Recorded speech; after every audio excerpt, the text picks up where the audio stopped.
Menghubungkan konsep spiritual dari Al-Quran dengan terminologi komputer memberikan perspektif yang menarik tentang bagaimana alam semesta dan kehidupan manusia beroperasi, layaknya sebuah sistem yang sangat canggih. Berikut adalah narasi penciptaan dan eksistensi manusia dalam bahasa teknologi. First Architectursystem, the Grand Designer. Alam semesta bukanlah sebuah sistem open source code yang muncul tanpa pengembang. Al-Quran menegaskan bahwa Allah adalah sistem arsitek dan root admin kamus tunggal. Seluruh galaksi, bintang, dan hukum fisika adalah source code yang ditulis dengan presisi tinggi tanpa ada bug di dalamnya. Dialah yang menciptakan 7 langit berlapis-lapis. Kamu sekali-kali tidak melihat pada ciptaan Tuhan yang Maha Pemurah sesuatu yang tidak seimbang.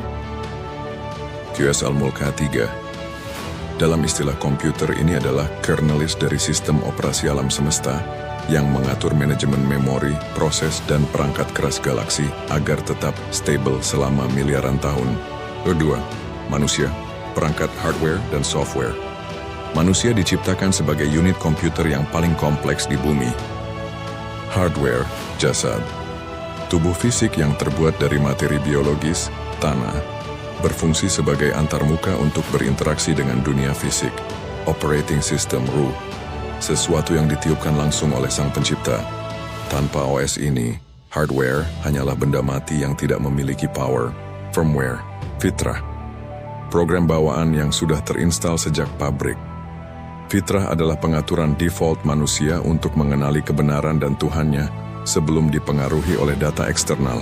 R3 Al-Quran sebagai user manual dan patch update karena sistem manusia sering mengalami or system error akibat gangguan dari virus setan atau corrupted data, hawa nafsu, maka sang pencipta menurunkan Al-Quran, user manual. Panduan instruksi agar user tidak merusak hardware dan softwarenya sendiri. Antivirus yang melindungi sistem hati dari serangan malware berupa sombong, iri, dan dengki. Di patch update, memberikan solusi atas masalah-masalah baru yang muncul dalam sejarah peradaban manusia agar tetap sinkron dengan tujuan penciptaan.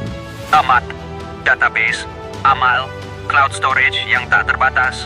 Setiap aktivitas user, baik itu inputnya ucapan maupun action, perbuatan, selalu tercatat secara real time. Tidak ada data yang terhapus atau terlupakan. Logging system. Malaikat rakib dan atid berfungsi sebagai data logger yang mencatat setiap log aktivitas tanpa henti. Immutable ledger. Seperti teknologi blockchain, catatan amal di lauh mahfuz bersifat permanen, transparan, dan tidak bisa diedit atau dihack oleh siapapun.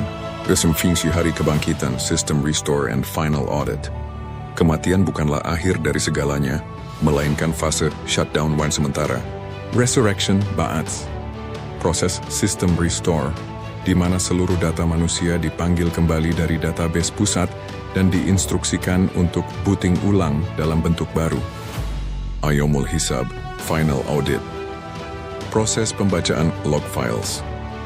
Manusia akan menerima laporan aktivitas mereka, digital footprint, selama di dunia.